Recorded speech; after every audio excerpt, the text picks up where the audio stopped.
Penuntun Saat Teduh Sinode Gereja Kristen Jakarta, Rabu 27 April 2022. Judul renungan, Catatan Kesalahan.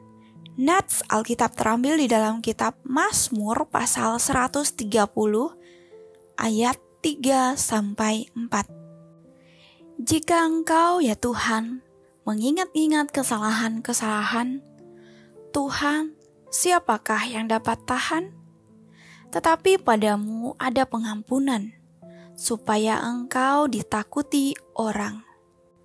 Seorang istri sangat tertegur ketika mendengar sebuah renungan firman Tuhan tentang pengampunan kepada sesama dengan kasih Tuhan.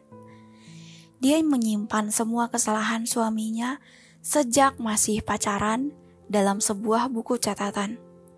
Semua kesalahan suaminya sekecil apapun dituliskan dan disimpan dalam buku catatan itu. Alasannya, menurut dia, mengampuni dan menuntaskan kesalahan orang lain, terutama suaminya itu, tindakan yang tidak adil untuk dilakukan. Namun, setelah memahami firman Tuhan, semua catatan dituliskan kembali olehnya dengan perspektif pengampunan yang total dari Tuhan. Semua kisah itu telah berubah. Kita mungkin masih memandang pengampunan Tuhan seperti catatan lama oleh sang istri. Kita tidak percaya pengampunannya yang sempurna bagi kita. Kita menganggap ingatan Tuhan akan dosa-dosa yang sudah diampuninya akan selalu tercatat dan tidak pernah diselesaikan olehnya karena kemahatauannya. Kita lupa semua dosa kita sudah ditebus dan diselesaikan di atas kayu salib. Pada nats hari ini, dari jurang yang dalam, pemazmur berseru kepada Allah. Ia menyadari segala kelemahan dan kesalahannya karena berbagai hal yang telah ia lakukan di masa lalu. Jika Engkau, ya Tuhan, mengingat-ingat kesalahan-kesalahan, Tuhan, siapakah yang dapat tahan? Ayat 3. Dipanggilnya Allah dengan sebutan Tuhan sebanyak 2 kali.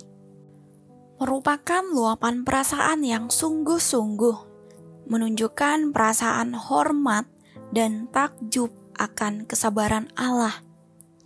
Pemazmur percaya bahwa pada Tuhan ada pengampunan.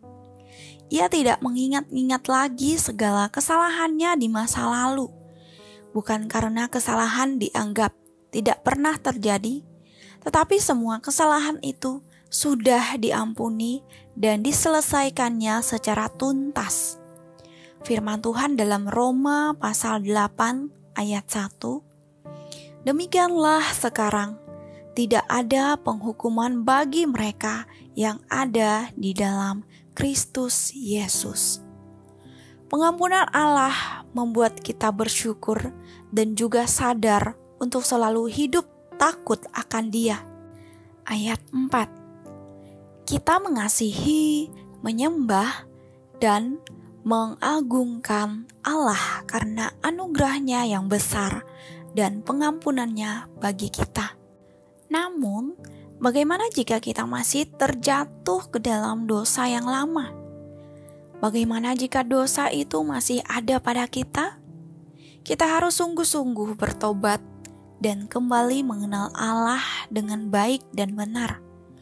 Mohon pertolongan Roh Kudus agar memampukan kita untuk tidak mengulangi dosa yang sama dan benar-benar meninggalkan dosa itu. Di saat kita sudah sungguh-sungguh berdoa memohon pengampunannya atas segala kesalahan yang kita buat, kita harus percaya bahwa Tuhan sudah mengampuni kita.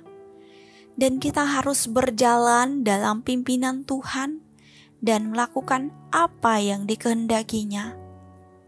Kita harus tahu bahwa dalam Tuhan Yesus ada pengampunan yang pasti. Kasih Allah tak pernah gagal, yaitu bahwa Dia tak akan pernah meninggalkan kita atau mengabaikan kita. Janji Allah tentang penebusan total sudah digenapinya. Dia sudah menebus kita dari semua pelanggaran kita dan membawa kita ke dalam kemuliaan-Nya tanpa noda dan penuh sukacita. Kita sudah diampuni dan dibebaskan dari segala kesalahan. Ketika kita diampuni Tuhan, maka Dia membebaskan kita dari segala kesalahan dan menuntun kita untuk berjalan dalam kebenaran-Nya. Amin. Terima kasih, Tuhan Yesus memberkati.